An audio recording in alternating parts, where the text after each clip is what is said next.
I wonder if you have ever felt the physical weight of a betrayal.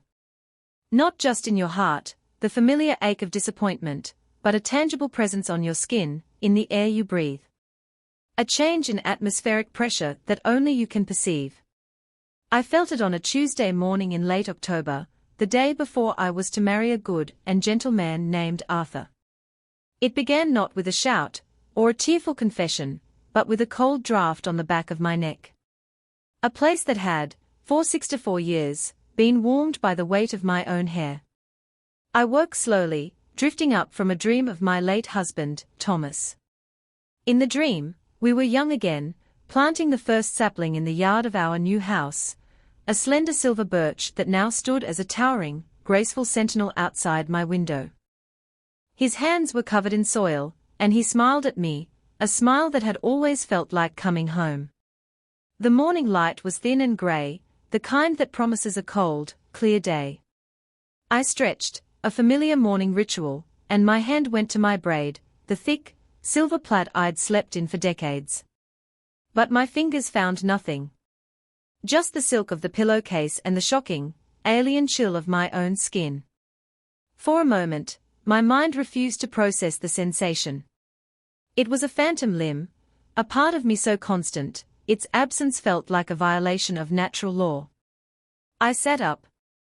My heart began a slow, heavy drumbeat against my ribs. On the white linen of the pillow beside me lay a scattered constellation of silver and grey. Shorn pieces, jagged and brutal. Not cut with skill, but hacked with a kind of frantic, quiet violence. I swung my legs out of bed and walked, as if in a trance, to the ornate, gold-leaf mirror that had belonged to my grandmother. The woman who stared back was a stranger. A ravaged, bewildered creature. My hair, my long, silver hair that fell past my waist, the hair Thomas had loved to brush, the hair my daughter Chloe had once braided with clumsy, childish fingers, was gone. It was a ruin. Hacked away in uneven, weeping chunks, some sections scalped close to the head, others left in jarring, angular tufts. It was an act of profound and intimate desecration. And in that first, silent, screaming moment, I knew. There was no mystery to solve. Only one other person had been in the house last night.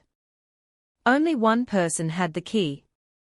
Only one person had come into my room, ostensibly to help me with my wedding dress fitting, her words dripping with a honey I now recognized as poison.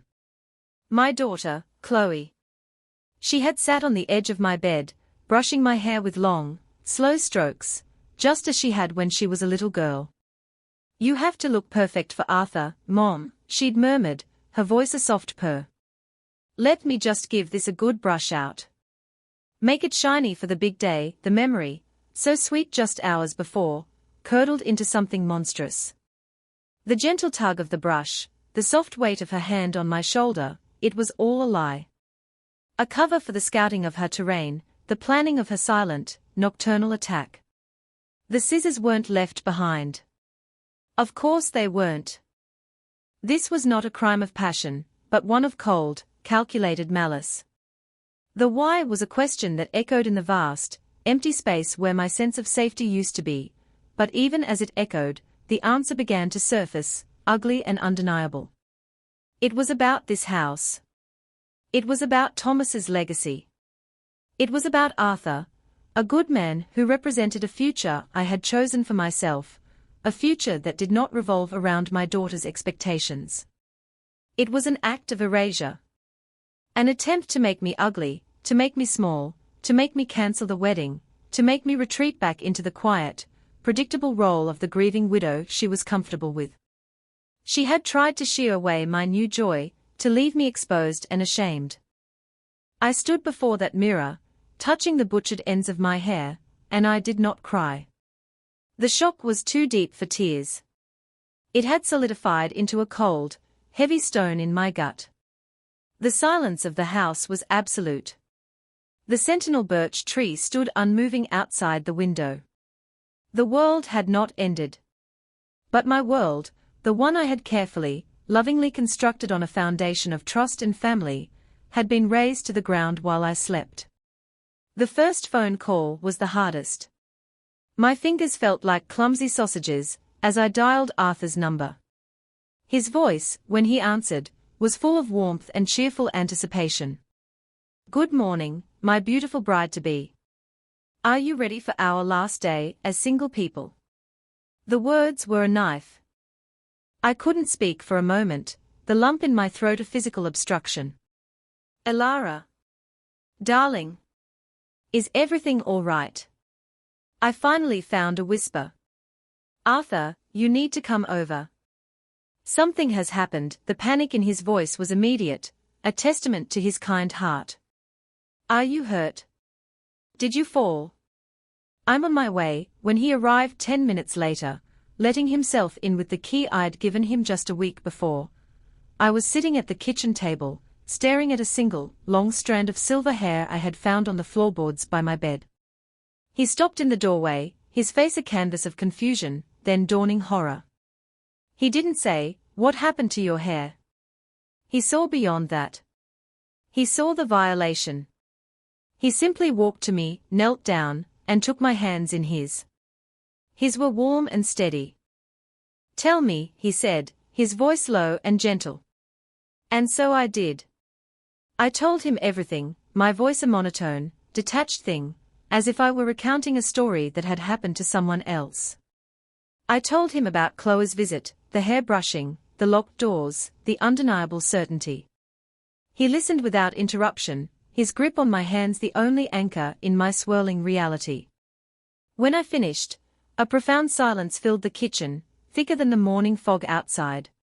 He looked at the jagged mess of my hair, then into my eyes. "We'll postpone," he said, not a question, but a statement of fact. This is a wound, Elara.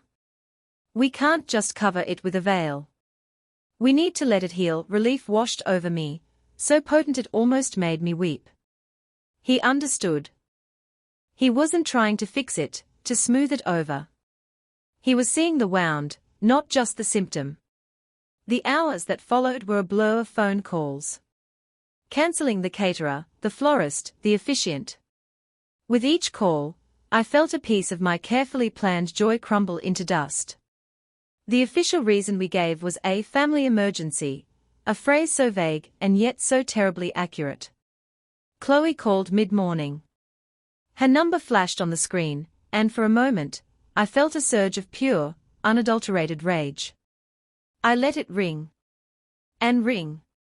She left a voicemail, her voice a perfect performance of saccharine concern. "Mom? I heard you've postponed the wedding. Is everything okay? Is it Arthur? Oh, I hope you're all right. Call me the second you get this." The hypocrisy was breathtaking. It was like an arsonist calling to inquire about the smell of smoke.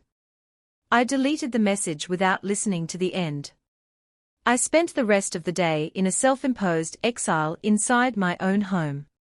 I drew the curtains, silencing the light. The house, usually my sanctuary, felt like a crime scene. Every object held a memory, now tainted. I saw Chloe as a toddler, spilling juice on this very floor. I saw her as a teenager, sulking on the stairs after an argument. I saw her on her own wedding day, standing in the garden, looking radiant and happy. Where did that girl go? Or was she ever really there? Had I built a daughter out of my own hopes, ignoring the subtle cracks in the foundation? The reflections began, unbidden. They were not cinematic flashbacks, but a slow, methodical recontextualizing of the past 5 years, since Thomas had died. Mark, Chloe's husband, asking casually over dinner 6 months ago, "You know, Elara, this house is a lot for one person. The taxes alone, have you ever thought about downsizing? We could help you find a lovely condo." At the time, I'd heard concern. Now, I heard greed. Chloe, 2 Christmases ago, looking at Thomas's antique watch, which I now wore. "Dad would have wanted that to stay in the family, Mom." For my son, one day, I had heard sentiment. Now, I heard entitlement. Their constant, subtle pressure to see my will. Just so we know what your wishes are, Mom. It's important to be prepared. Their faces, wreathed in masks of filial duty, now looked like predatory death masks in my mind's eye. Each memory was a small cut. A tiny, almost unnoticeable slight. But now, with the brutal, physical evidence of the hacked hair, those small cuts bled together into a single, gaping wound. They hadn't just wanted my house, my money. They wanted to curate my life, and now, my grief. My moving on with Arthur was an inconvenient plot twist in the story they had written for me, the story of the lonely widow, whose only purpose was to be a custodian of their eventual inheritance. The final piece clicked into place with sickening clarity. The hair was not just about making me ugly. It was a power play. It was an attempt to destabilize me, to humiliate me, to make me feel so broken that I would turn to them for help, and in my moment of weakness, they would swoop in, the concerned daughter and son-in-law, ready to manage my affairs, my assets, my life. Ready to put me in my place. I walked through the silent rooms of my house, the house I had filled with love and life and laughter, and I felt like a ghost. I had been erased, my future clipped away as crudely as my hair. The quiet of the house was no longer peaceful. It was the suffocating silence of a tomb. For 2 days, I existed in a grey twilight of grief. I moved from room to room, a ghost in my own home, the drawn curtains a physical manifestation of my retreat from the world. I avoided mirrors. The sight of my own reflection was a fresh assault, a reminder of the violation. The jagged, hacked tufts of hair were a testament to my daughter's hatred, a hatred so profound she had to express it with shears in the dead of night. Arthur called every few hours, his voice a lifeline of gentle sanity. He didn't push, he didn't pry. He just let me know he was there. "I've dropped off some soup on the porch, Alara," he'd say. "Just eat a little if you can, or, the sky is beautiful tonight. Full of stars. I'm looking at them and thinking of you." He was giving me space, but not abandoning me to it. He was tending to my wound from a respectful distance. Chloe and Mark continued their barrage of calls and texts. Faint concern dripped from every word. "Mom, we are so worried. People are saying you cancelled the wedding. Please, just let us know you're safe, Alara. This isn't like you. Are you having some kind of episode? We can come over. We can help." The word was a profanity. Their help was the disease masquerading as the cure. I ignored them all. Responding would be to engage in their fiction, to play a part in the gaslighting drama they had written. Silence was my only refuge. On the third morning, something shifted. I woke not with a wave of sorrow, but with a profound and unnerving stillness in my soul. The storm of emotion had passed, leaving behind a landscape of stark, cold clarity. The heavy stone of shock in my gut had not dissolved, it had hardened into a diamond. I got out of bed and walked, with deliberate steps, not to the kitchen for coffee, but to the bathroom. I forced myself to stand before the mirror, to look, really look, for the first time. The woman staring back was not the victim I had felt myself to be. She was ravaged, yes. Her eyes were shadowed with sleeplessness and sorrow. But behind the pain, there was something else. A flicker of steel. The jagged, ugly haircut was no longer a mark of shame. I saw it for what it was, an act of war. A declaration. My daughter had underestimated me. She had seen her quiet, accommodating mother, the baker of cookies, the tender of gardens, and assumed that woman was weak. She had assumed that woman would crumble, would retreat, would be so shamed by her own appearance that she would cancel her life and crawl back into the box Chloe had built for her. She had mistaken my kindness for fragility. My quiet nature for a lack of will. That was her fatal error. In that moment, looking at my own reflection, the question in my mind changed. It was no longer, why would she do this to me? It had become, what do I do now? The grief was still there, a deep, resonant ache for the daughter I thought I had, for the family I believed was real. But it was now overlaid with a new sensation, a calm, righteous, and utterly unshakable resolve. I would not let her win. I would not be erased. This would not be the tragic final chapter of The Sad Widow. This would be the beginning of a new book, written entirely on my own terms. I thought of the silver birch in the yard, the one Thomas and I had planted. I had seen it weather ice storms that coated its branches in a sheath of glass, bending them almost to the ground. It had bent, but it had never broken. When the thaw came, it always straightened, reaching for the sun once more. I would be like that tree. This was my ice storm. I turned from the mirror, walked to the phone, and my fingers, steady now, dialed a number I knew by heart.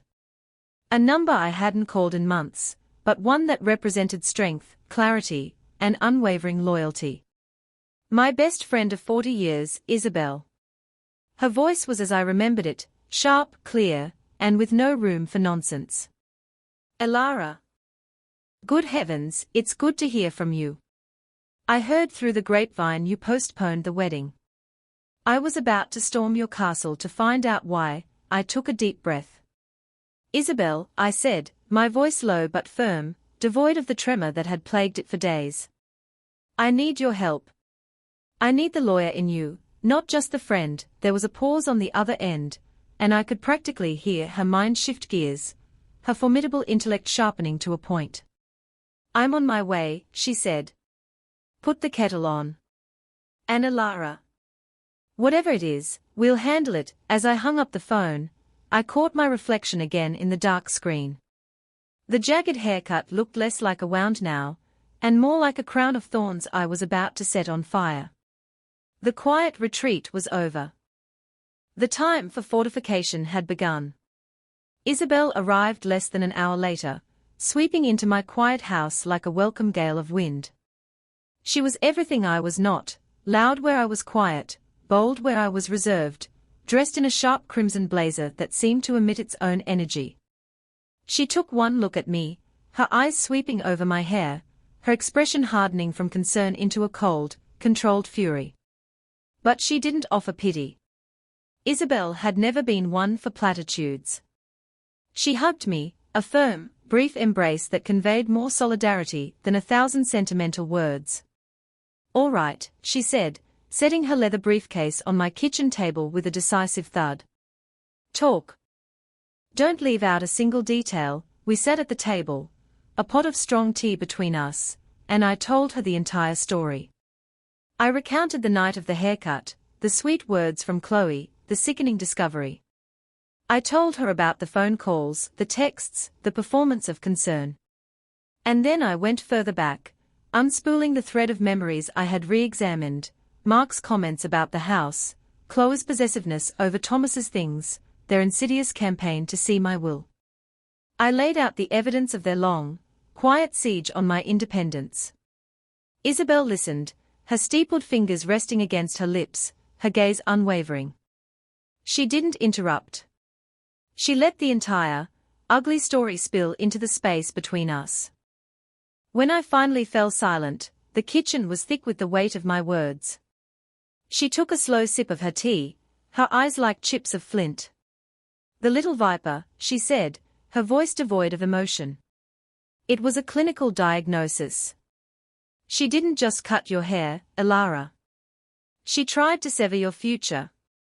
She tried to UN-person you, to turn you back into a monument of her father's memory instead of a living, breathing woman. Hearing it stated so plainly, so brutally, was a strange kind of relief. It validated the cold resolve that had been forming within me. I know, I said, my voice steady. So what do I do, Izzy? Legally? Practically? I don't want to go to the police.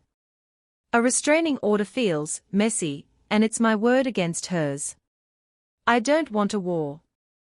I want a fortress. Isabel nodded, a slow, predatory smile touching her lips. Good. A fortress is exactly what we'll build. A beautiful, silent, impenetrable fortress. Wars are noisy and they leave everyone blooded. Fortresses are about sovereignty. About declaring, quietly and absolutely, this is my land. You are not welcome here. She opened her briefcase and pulled out a yellow legal pad and a pen. The simple act felt like the unsheathing of a sword. Weep later, Ilara, she said, her tone shifting from friend to retired but lethal attorney. Right now, we strategize. First things first, your will. I assume Chloe is the primary executor and beneficiary. I nodded numbly. And Mark is the secondary, of course she is, Isabel snorted. Step 1, we draft a new will. Immediately. We find a new executor, someone you trust implicitly. Arthur, perhaps, or a professional trust company. Step 2, and this is the most important part, we move your major assets out of your personal estate and into a revocable living trust. She saw the confusion on my face and leaned forward, her voice becoming a clear, instructional tool. Think of it this way, Ilara. Your will only comes into effect after you die. While you're alive, anything in your name, this house, your investment portfolio, the savings you and Thomas built, is vulnerable. They can try to have you declared incompetent.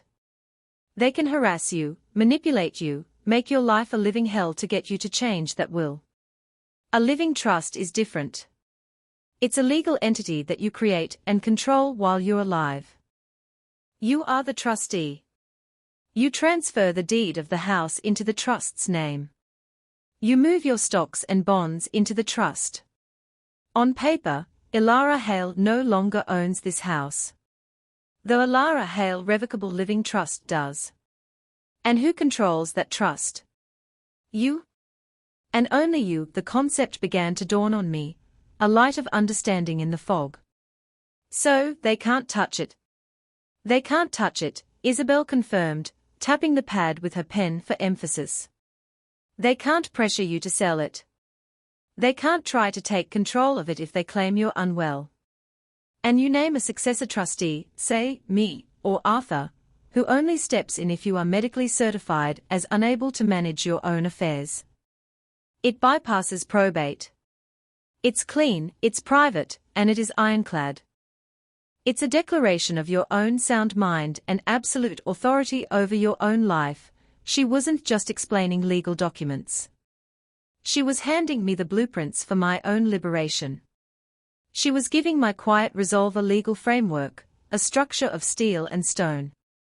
What about Chloe? I asked, the name feeling strange in my mouth. Do I cut her out completely? Isabel's expression softened for a fraction of a second. That, my friend, is up to you. You can leave her a token amount, something that makes it clear she was not forgotten, but deliberately limited. It makes the will harder to contest. Or you can leave her nothing but a letter. But the real power here isn't in what you deny her after you're gone. The power is in what you protect for yourself, right now. It's about taking her hands off the steering wheel of your life. She outlined the next steps with military precision. Find a top-tier estate lawyer, not the sleepy small-town fellow Thomas, and I had used for years. Gather all my financial statements, deeds, and asset portfolios. And most importantly, maintain absolute silence. Do not answer their calls. Do not respond to their messages. Let them spin in their own toxic wind, she instructed. Your silence will be your greatest weapon. It will make them nervous. It will make them wonder what's happening in the quiet of this house. Let them imagine things. We, in the meantime, will be building. For the first time in days, I felt a flicker of something that resembled hope. It wasn't joy, not yet. It was the feeling of a general seeing a viable strategy, a path through the battlefield that led not just to survival, but to victory. A quiet, dignified, and absolute victory. I stood up and poured Isabel another cup of tea, my movements no longer listless, but filled with a nascent purpose. The fortress was being designed. Soon, it would be time to lay the first stone. The following Monday morning, I walked into the downtown offices of Miller, Finch, and Associates, a law firm Isabel had described as full of well-dressed sharks, who are mercifully on our side. I had an appointment with a woman named Ms. Anya Sharma, a senior partner specializing in estate planning. I had chosen my attire with care, a simple charcoal gray dress, a string of Thomas's favorite pearls, and my head held high. I had even taken a pair of sewing scissors and trimmed the most egregious tufts of my butchered hair, creating a semblance of a very short, albeit severe, pixie cut. It was a temporary measure, but it felt like reclaiming a small piece of my dignity.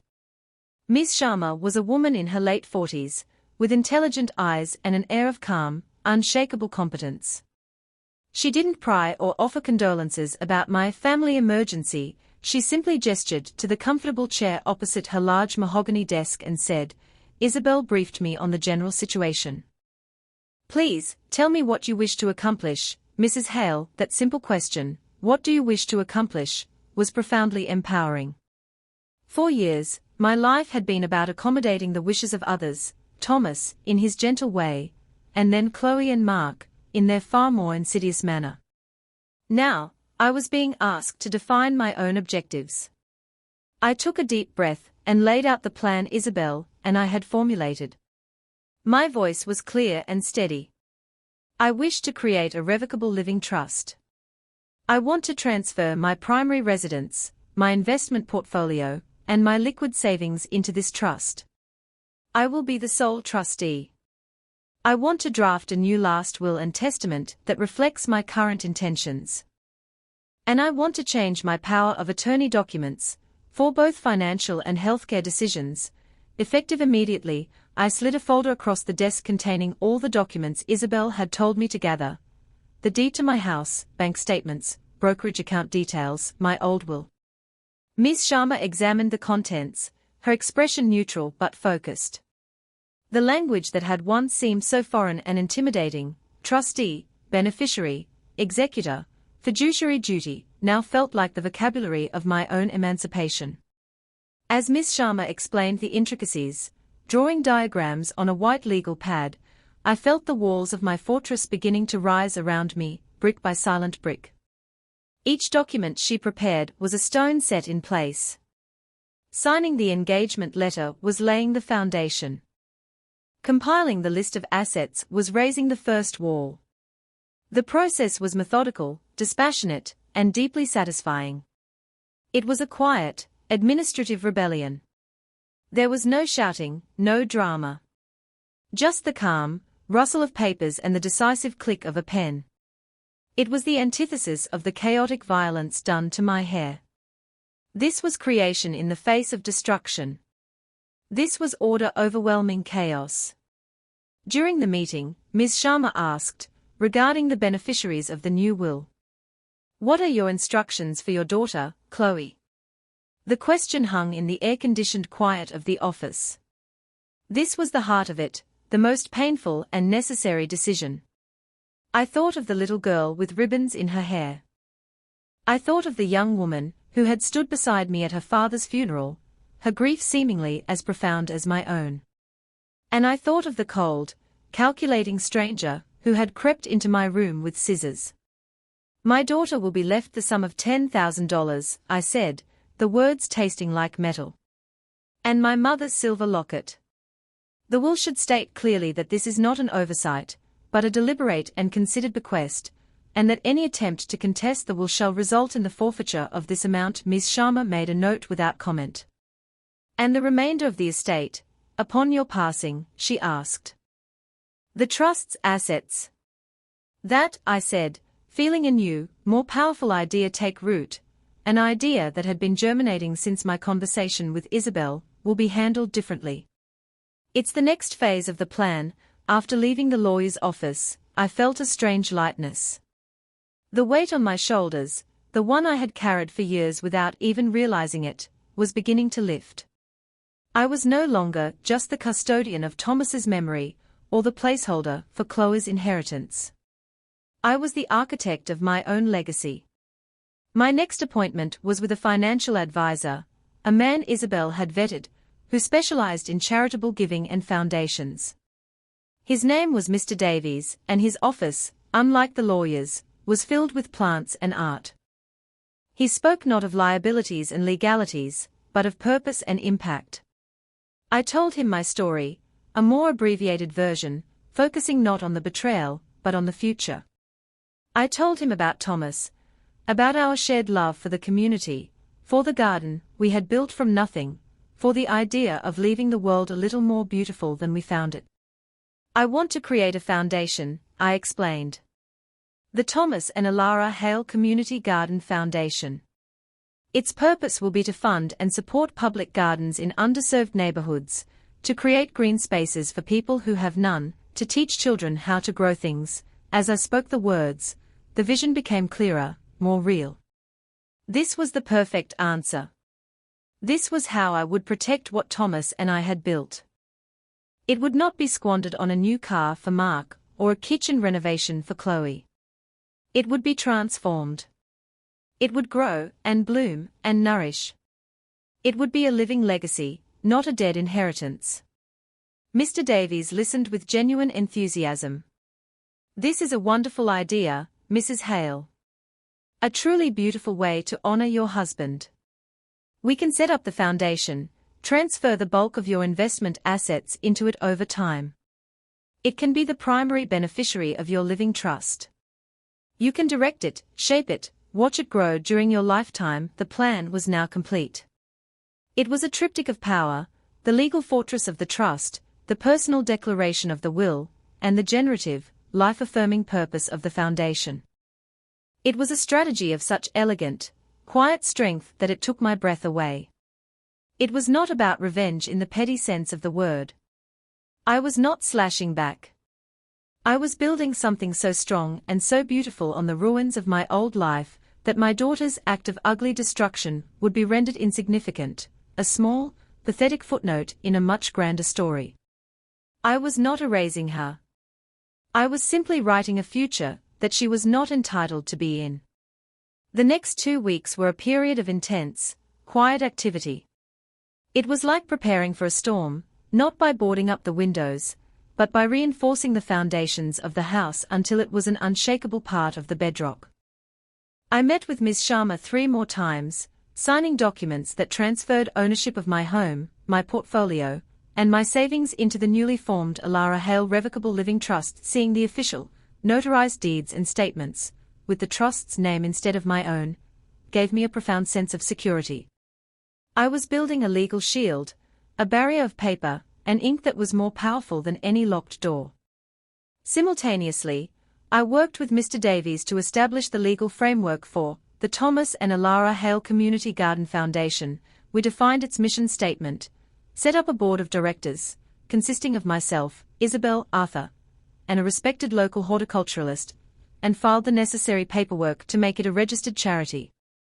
I made the initial donation, a significant sum from my savings, the first of many transfers to come.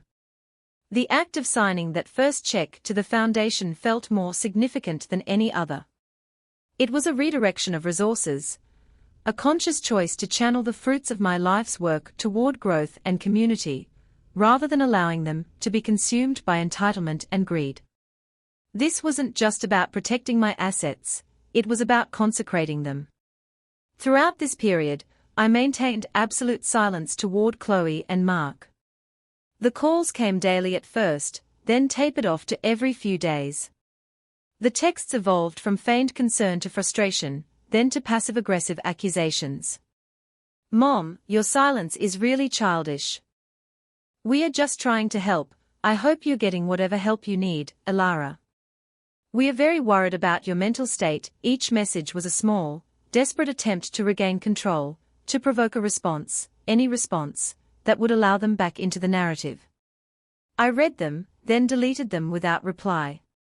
Isabel was right. My silence was a weapon. It was a vacuum into which they poured all their anxiety and speculation. I imagined their conversations, the frantic whispers. "What is she doing? Why won't she answer? Do you think she knows?" Let them wonder. My energy was focused on construction, not on their deconstruction.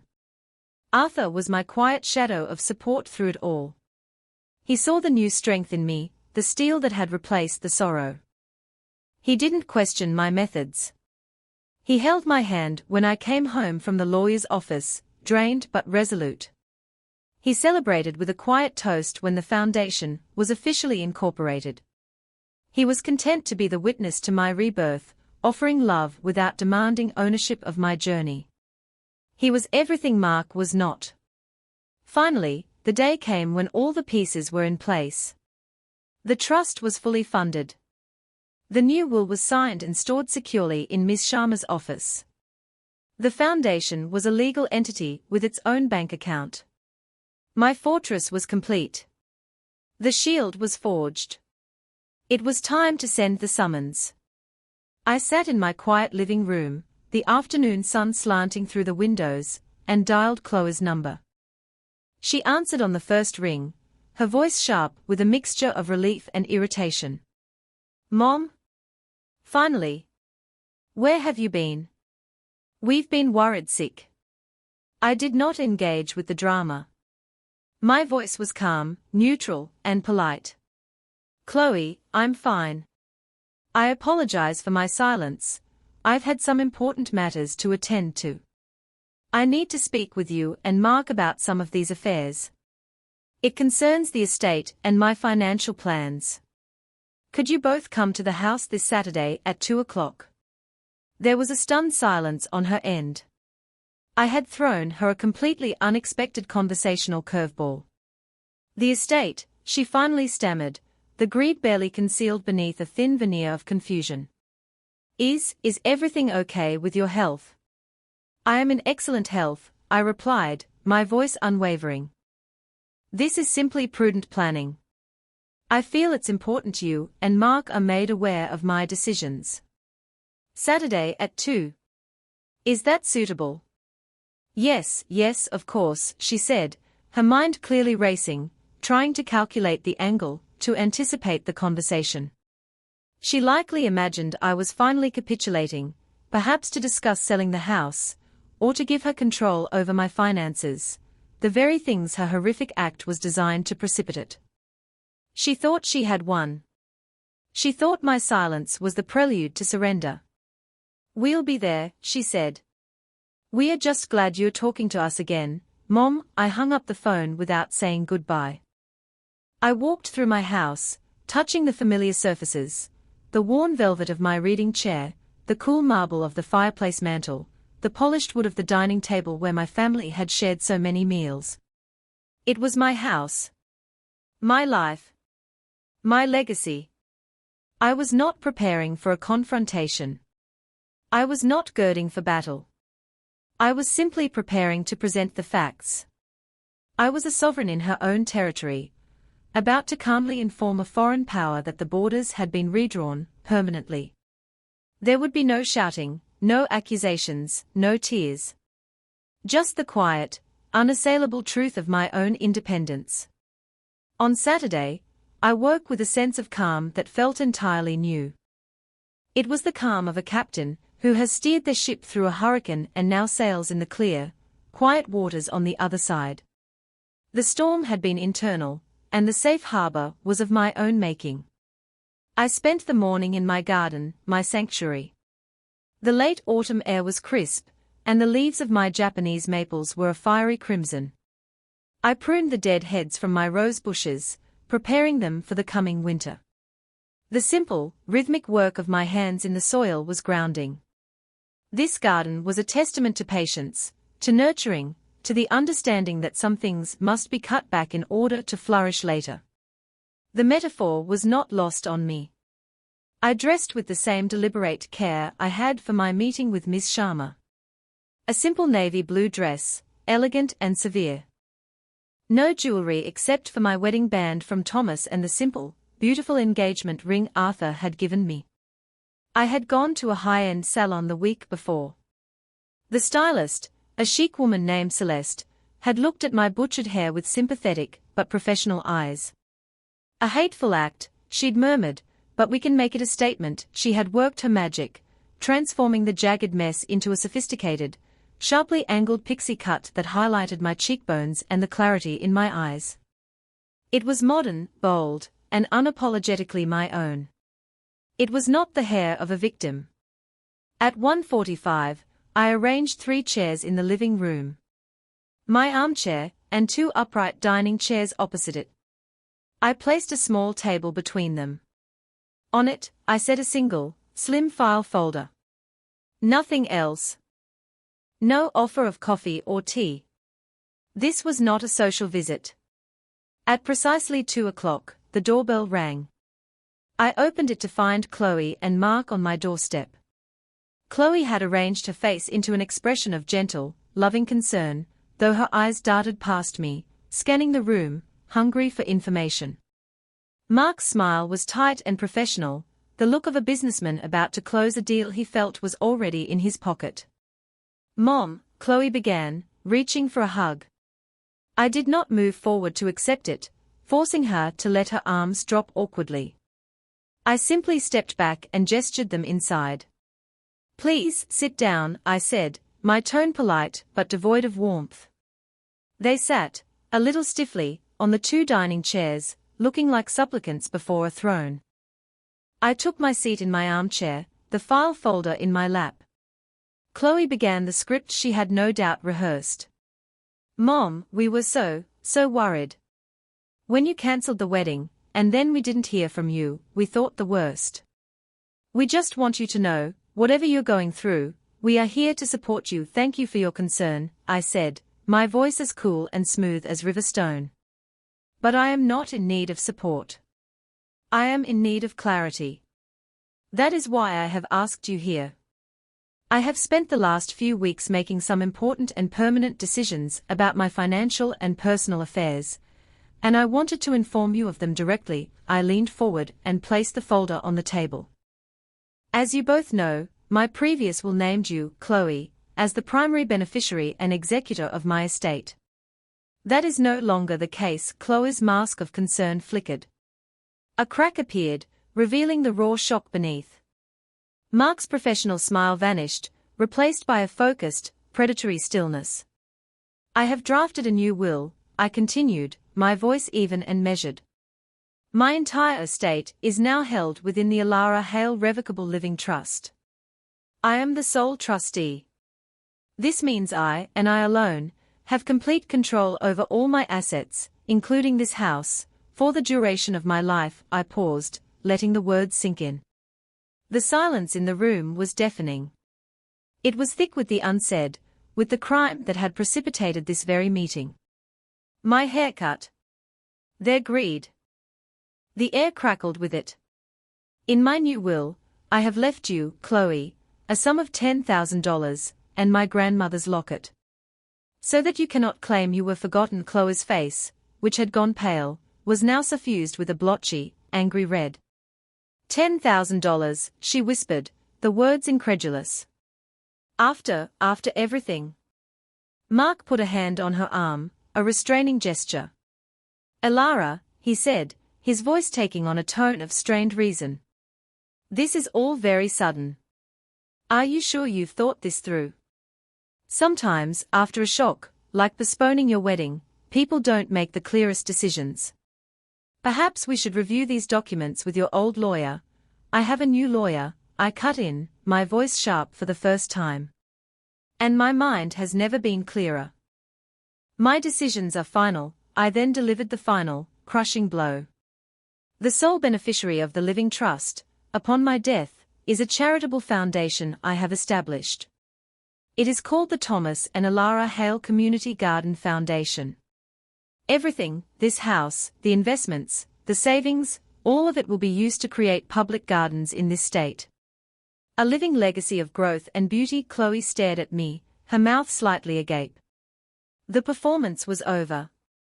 The mask was shattered, and what lay beneath was ugly, grasping, and utterly powerless. She didn't see a mother. She saw a vault whose doors had just been permanently sealed. "The garden," she finally spat, the words dripping with venom. "You're giving everything to dirt. Instead of your own family. Your own grandson. A garden is what Thomas and I built this life on, I said quietly. It seems a fitting legacy. Far more fitting than what you had planned for it. I never mentioned the hair. I didn't have to.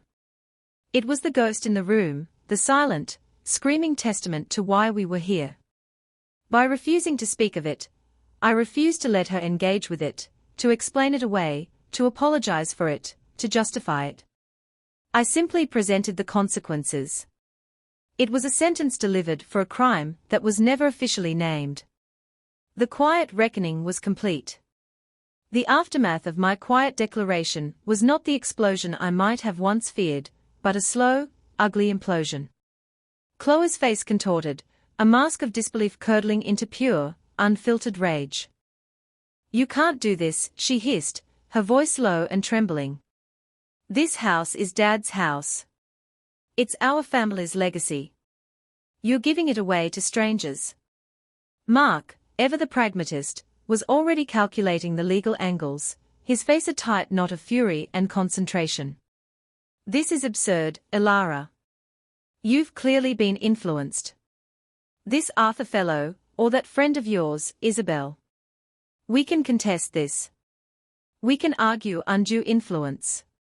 We can argue diminished capacity." His words were meant to be threats, but they landed with no force. They were the desperate flailings of a man who had just watched a winning lottery ticket burn to ashes in his hand. I looked at him, my gaze steady and cold. "You are welcome to try, Mark. I assure you, Miss Sharma at Miller, Finch, and Associates is exceptionally thorough. I have undergone a full cognitive assessment with a psychiatrist of her choosing. I have documented my reasoning in a separate letter that will be attached to the will. You will spend a great deal of your own money only to discover that I am perfectly competent, and that my decisions are legally ironclad." The mention of a cognitive assessment, a move Isabel had insisted upon, was the final checkmate. It took the last weapon from their arsenal. Mark's face fell.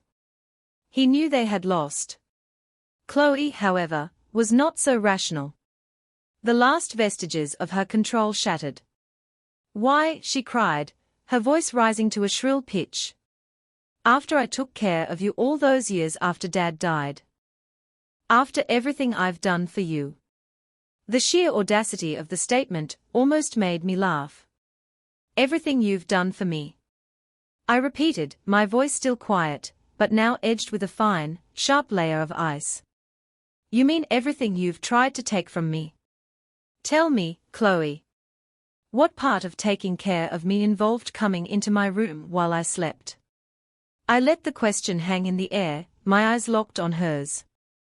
Her face went slack with shock, then crumpled. This was the first time the act had been brought into the light, and she had no defense. She opened her mouth, then closed it again. There was nothing to say. She had been caught, not in the act, but in its consequences. I stood up, a clear signal that the meeting was over. "I believe we are finished here. I have informed you of my decisions. What you do with that information is your concern, not mine. Please, let yourselves out." They sat for a moment longer, stunned into silence.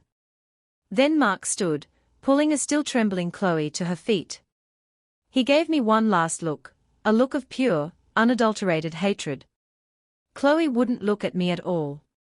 She stared at the floor, a picture of pathetic, self-inflicted ruin.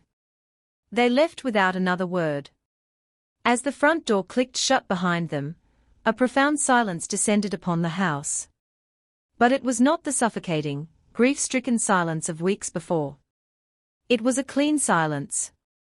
A spacious silence. The silence of a home that has been spiritually cleansed, exorcised of its ghosts. I walked to the window and watched their car pull away, too fast, from the curb. I felt no triumph. No glee. Just a vast, aching sadness for the daughter I had lost, or perhaps, the daughter I had never truly had. But overlaying that sadness was a deep, abiding sense of peace.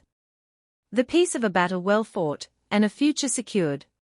The next day, I made a phone call. "Celeste," I said to the stylist. It's Alara Hale. I loved what you did with my hair. I feel like myself again. In fact, I feel more like myself than I have in a very long time. Then I called Arthur. My love, I said, my voice light and free. How do you feel about getting married next Saturday? A small ceremony. Here, in the garden. Just us, Isabel, and a few good friends. His joy was a balm to my soul. The week that followed was the antithesis of the stressful, elaborate preparations for the first, cancelled wedding. This was simple, authentic, and centered entirely on joy. I bought a simple, elegant cream-colored dress off the rack. Arthur and I chose new rings, simple gold bands that felt warm and eternal. I ordered a cake from our favorite local bakery. There was no fuss, no performance. Just the quiet, happy work of two people building a new life together. I saw my reflection constantly in those days, and the woman with the chic, short hair no longer looked like a stranger. She looked like me. A stronger, more defined version of the woman I had always been. The haircut was no longer a symbol of violation. It was a symbol of liberation. A declaration that I would not be defined by the ugly acts of others, but by my own resilience. It was a statement of style, yes, but more importantly, it was a statement of self. I had taken their ugliest intention and transformed it into my own kind of beauty. The phoenix had not just risen from the ashes, she had given herself a very sharp new haircut. The day of my wedding was perfect. The late autumn sun, a rare gift, cast a soft, golden light over my garden. The air was still and filled with the earthy scent of fallen leaves and rich soil. It was not a day of grand spectacle, but one of quiet, profound rightness. There were only 10 of us. Arthur and me. Isabel, standing beside me as my witness, her crimson blazer a splash of defiant joy against the muted tones of the garden. Arthur's best friend, a gentle man who beamed at us with sincere happiness. And a few other dear friends, people who had known and loved me and Thomas, and who had embraced Arthur with open arms. People who celebrated my happiness without seeing it as a betrayal of my past. I wore my cream dress and the pearls from Thomas. I felt his blessing in the warmth of the sun, not his judgment. My new hair, which had grown in just enough to soften its sharp angles, felt like my own. Arthur, handsome in a tweed jacket, looked at me as I walked toward him down the simple garden path, and his eyes were filled with a love so pure and uncomplicated it brought tears to mine. We said our vows under the branches of the silver birch, the sentinel tree that Thomas and I had planted so long ago. It felt right to be married there, under its graceful, protective watch. It wasn't about replacing Thomas, but about honoring the love that had shaped me, while courageously embracing a new one. The foundation of love he had given me was strong enough to build a new chapter upon. After the short ceremony, we celebrated with champagne and cake on the patio. The conversation was full of laughter and real affection. There were no hidden agendas, no veiled remarks, no suffocating sense of obligation. It was just, easy. It was peace. I looked around at the faces of my true family, the family I had chosen and that had chosen me back, and I felt an overwhelming sense of gratitude. The pain of the past few weeks had been a crucible, burning away the illusions and leaving only what was real and true. I had not heard a word from Chloe or Mark since our final meeting. I knew, through Isabel, that Mark had made a few inquiries with other lawyers, only to be told what I already knew: their case was non-existent. They had retreated into a bitter, resentful silence. I did not know if I would ever see my daughter again. The thought was a small, sharp stone in my heart, a permanent ache for what could have been. But I could not build my future on a foundation of her choosing. I could not live in the prison of her expectations. I had to choose my own freedom. My legacy would not be one of bitterness or revenge. It would be the quiet, steady work of the Thomas and Alara Hale Community Garden Foundation. The first project was already underway, A children's teaching garden at an inner-city school. I had visited the site the week before, a patch of neglected asphalt and weeds. I had met the teachers and the students, seen the hope in their eyes at the promise of something green and living. My pain was being alchemized into something beautiful. My stolen inheritance was becoming a gift to hundreds of children. That was a revenge more potent and more lasting than any angry confrontation. It was a revenge of creation, of generosity, of life itself. My life with Arthur is quiet and it is good. We work in the garden together. We read by the fire in the evenings. We take long walks. We travel. We live. I am no longer a passive object in my own story, a matriarch in waiting, a legacy to be managed. I am the author, the architect, the gardener. I wonder if you have ever had to burn down a part of your own life to save it. If you have ever had to perform a painful amputation to stop the spread of a poison. It is a terrifying thing to do. But on the other side of that fear, on the other side of that fire, is a peace that is hard-won and deeply known. It is the peace of the unbeholden, the quiet strength of a woman who has claimed her own story and is now, finally, free to live it.